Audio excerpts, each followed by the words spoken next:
You're listening to the ESO Network, your station for all things geek. Hello, and welcome to episode 101 of the Soul Forge podcast.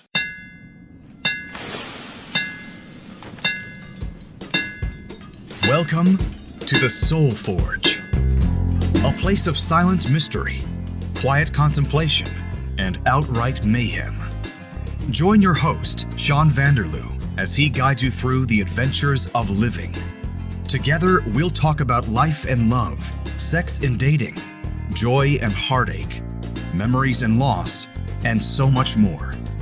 Don't worry, it's not nearly as pretentious as it sounds.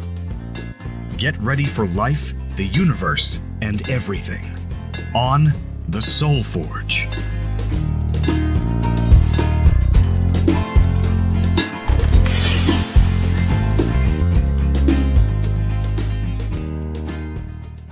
Hello gang, it's Sean here with a rare solo update episode.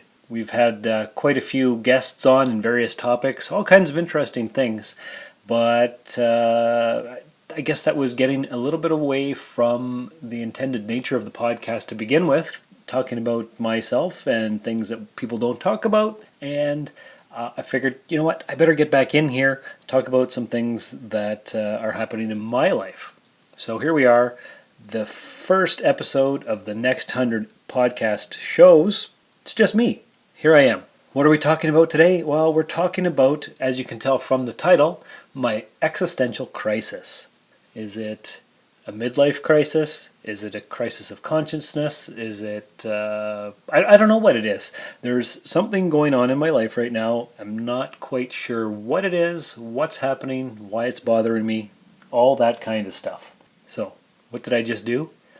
Well, about 20 minutes ago, before I started recording, I called EAP, or my Employee Assistance Program, to contact a counselor to talk to somebody about what's going on, and then I made a doctor's appointment as well to talk to my doctor about my poor sleeping habits, the ankle that's been driving me nuts for the last year and I haven't done anything about it, and other things that I've probably put off for way too long.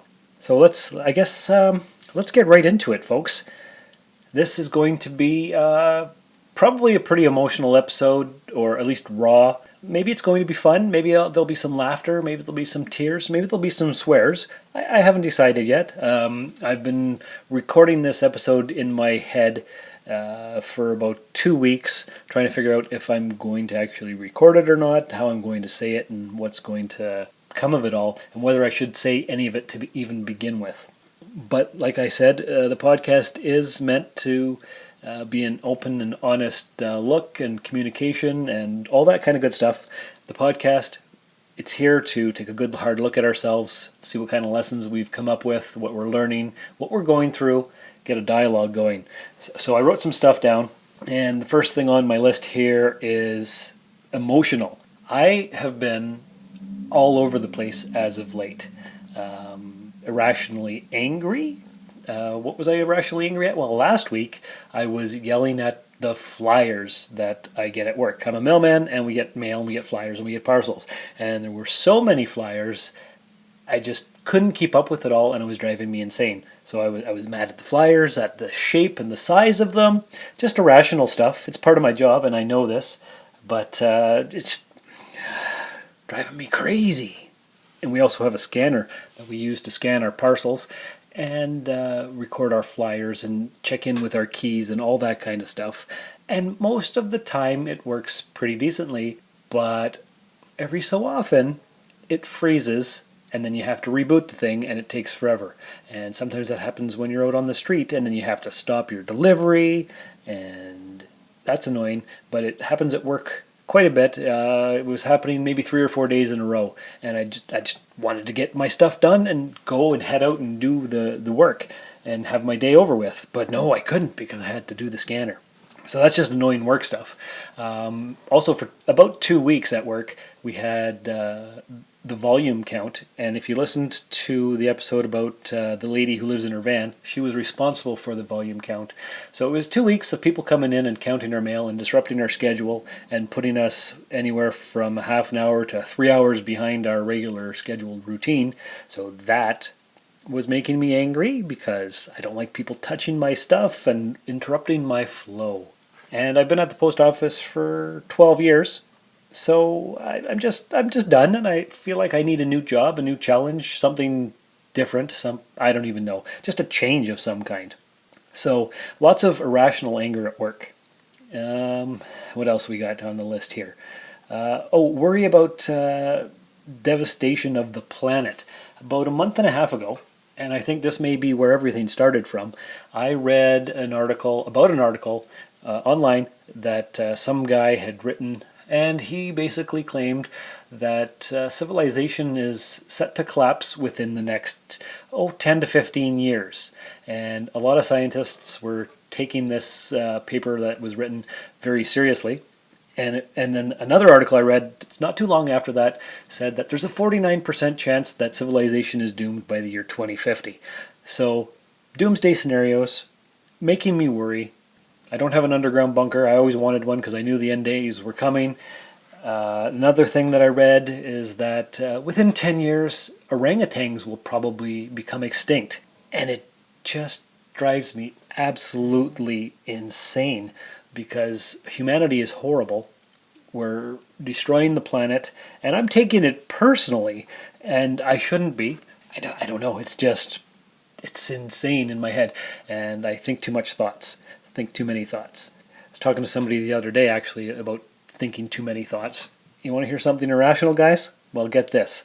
Now, you may know that I'm a big fan of Mark Maron and his WTF podcast, and he will often talk about the children that he doesn't have. He doesn't have any kids, but he imagines that if he did, he'd be worried about if they're sleeping at night and this, that, and the other thing. So imaginary kids that give him anxiety. And I do the same thing, I've discovered. I don't have a daughter, but I often think about how I'm going to behave towards the boyfriend who picks up my daughter for prom, and how I'm supposed to intimidate him and make sure he's got her back by 11 o'clock and all that kind of stuff. It's not something that's ever going to happen to me, but it's something that, not often, but occasionally, I'll think about. Just these stupid random thoughts, life scenarios that won't ever happen or can't exist, but still kind of give me anxiety, I guess is the best way to put it. Also, the best man speech that I've never given. Nobody has ever asked me to be their best man at a wedding, and yet I still worry that one day I'll have to be a best man, and how am I going to do it, and what kind of speech, and what kind of bachelor party am I going to throw? And I'm 42 years old, and if nobody's asked me for any of that stuff by now, it's probably not going to happen, and yet, there it is. Still something that I worry about.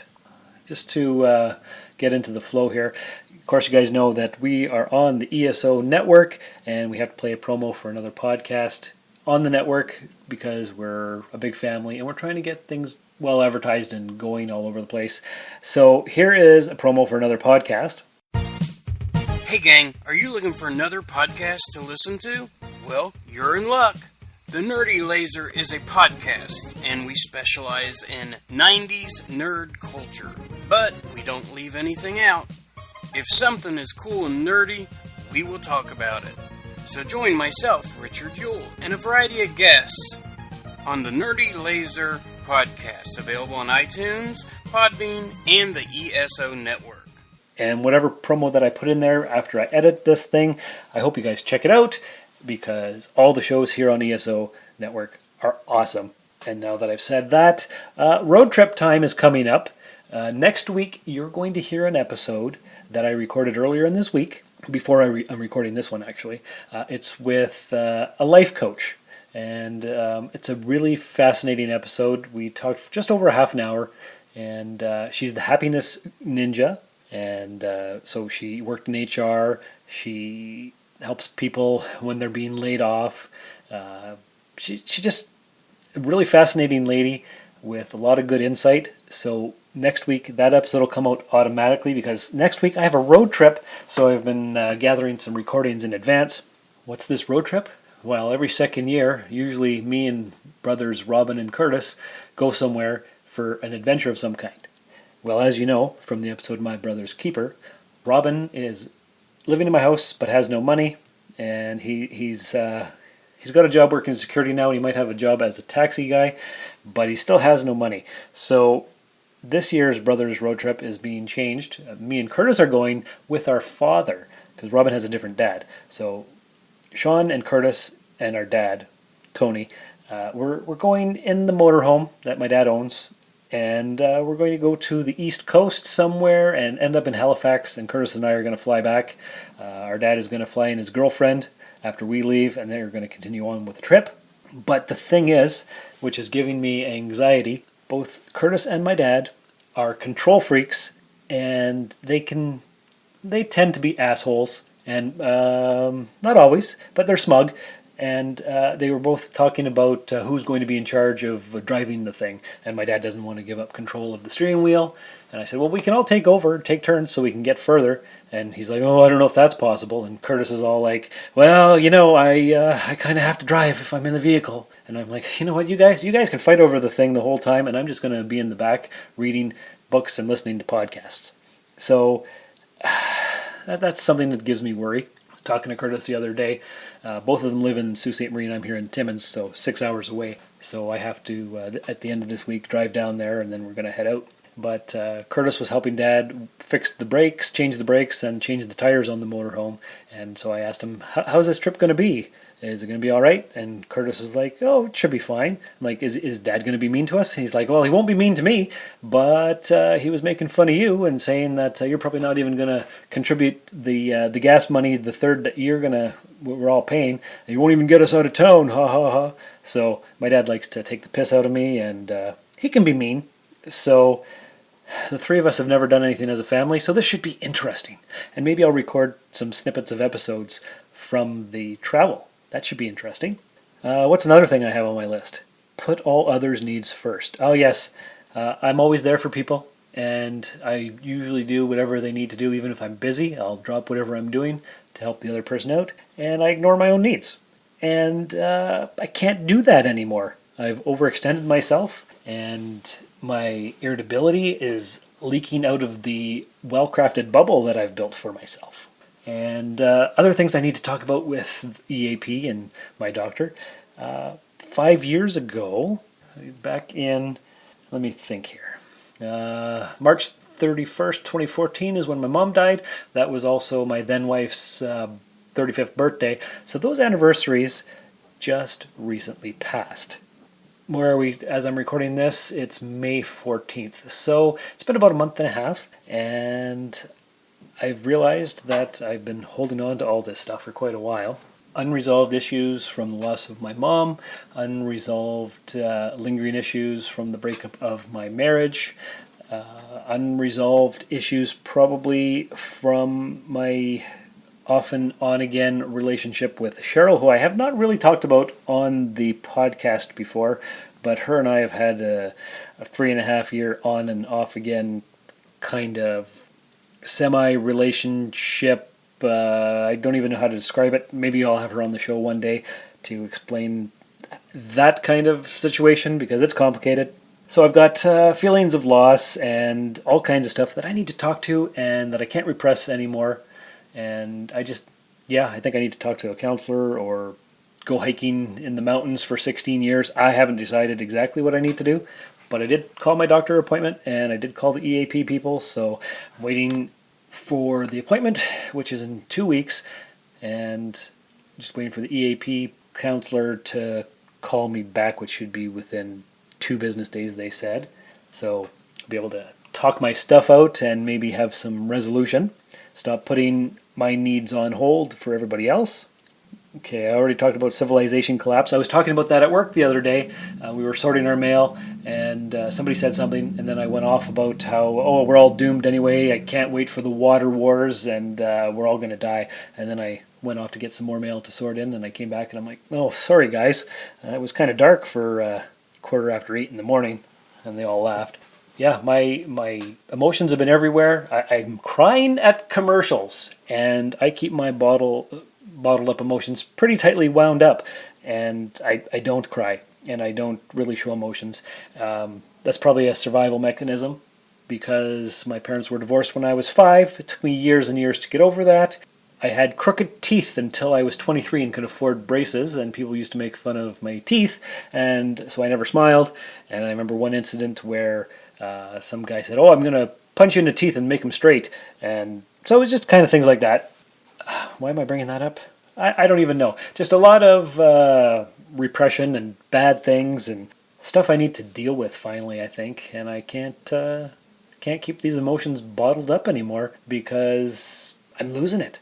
When the Notre Dame Cathedral was burning there about a month ago now, maybe, I was like, whatever. Civilization is doomed anyway. Who cares? I hope they got the art out, but if they didn't, whatever. And I didn't know it was actually built in the 1300s, so there was a lot of history there. I thought it was only like 115 years old or something, so it wasn't that important. And that's not like me because I care about history and the fate of the planet and the animals and civilization and all the stuff. And I'm feeling very apathetic about things, which I don't know how to process or relate to myself because I don't feel like who I normally feel like.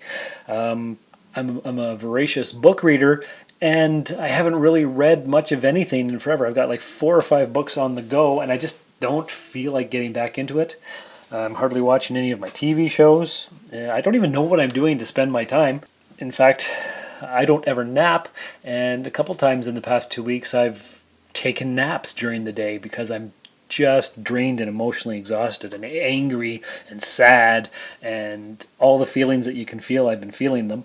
And another thing that drove me crazy or was driving me nuts the other day, so the Notre Dame Cathedral, all these people pledged like, I don't know, $1 billion or more within 3 days to rebuild the thing. And then Avengers Endgame came out and it made $2 billion within a week. And I'm like, okay, so we've got all this money and people are willing to spend it on things that don't matter. Why aren't we building a solar sail to put in front of the sun to stop the global warming, or taking care of the environment, or getting the trash out of the ocean, or any of that kind of stuff?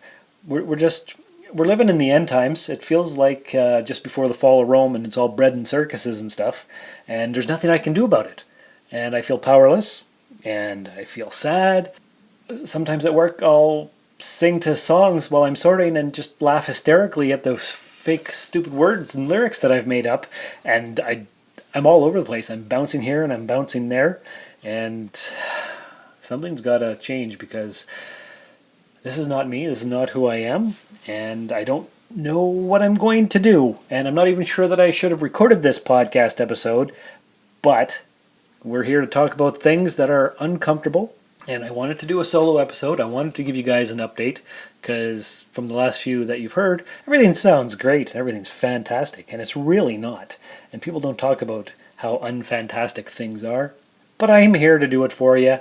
So if you're going through something, and a lot of people are going through some crazy shit right now. And so if you are, you're not alone. Don't kill yourself. Reach out. Call your EAP if you have one. Talk to your doctor. Talk to a friend. Talk to somebody. Do something. If you need to redefine the parameters of relationships, do that too, because you're not stuck and you don't need to be.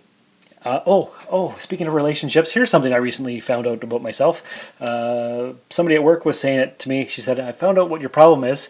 And Bishop's mom, my son, his mom Trish, actually said something similar a few days before that. And so I came to the realization that I have just been relationship hopping, jumping from one to another because I'm afraid to be alone. I'm afraid that if I don't take every opportunity that comes along, whether it's good or not, that the well will dry up and I'll end up alone and miserable for the rest of my life. So I just hop into whatever because there it is, and I don't get to know the person first. It's just I grab on and do a bunch of stupid stuff. And it's not healthy. It's not good.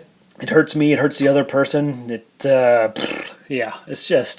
It's crazy crap all around here lately, and maybe this is a verbal diarrhea podcast episode. I'm not sure. Yeah, that's That's it. That's all that's on my list. I'm sure there's more stuff I could go on. Oh yeah, I'm eating lots of chocolate and not really caring, and I'm afraid I'm going to get really fat and unhealthy. Just because chocolate is good and it makes me happy, and there's lots in my house. So there it is. Oh yeah, what else? Music on the radio in my car. I have to turn it off because it's driving me nuts. And it could be songs that I like, but I don't want to listen to the radio, so I drive in silence because everything is annoying right now, and I need to find my happy place. So anyway, if you've made it this far through the podcast, I apologize for sounding like a whiny bitch. That's just how I'm feeling right now, and this is this update, and hopefully the next time I do a solo episode, I've had a counseling session or two, and I've talked to my doctor, and things are on the mend. But we won't know about that for a few weeks, so we'll see what happens. Other than that, please leave a 5-star review in the podcast store. Maybe go check out the YouTube channel that I have. It's under my name, Sean Vanderloo. Subscribe. Usually it's a lot better than this, guys, and I'm really sorry.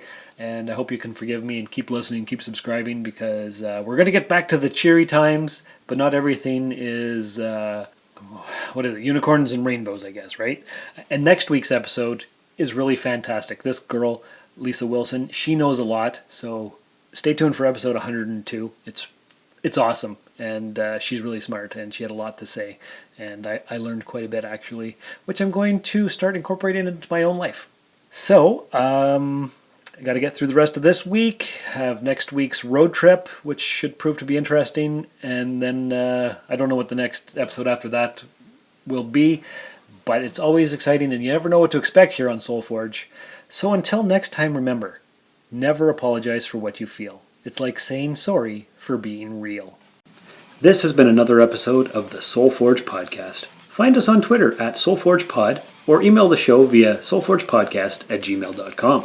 SoulForge is a production of Sean Vanderloo and Friends. You can find Sean on Twitter and Instagram at Darth Vaderloo. Remember to visit soulforgepodcast.com for all of our social media links, and share the show with everyone you know. Thanks for stopping by the Forge. We'll keep the fires lit until your next visit. This has been a broadcast of the ESO Network. Be part of the crew and help support our shows by donating to our ESO Patreon or by shopping through Amazon.com or the TeePublic store, which can all be found at www.esonetwork.com. The ESO Network, your station for all things geek.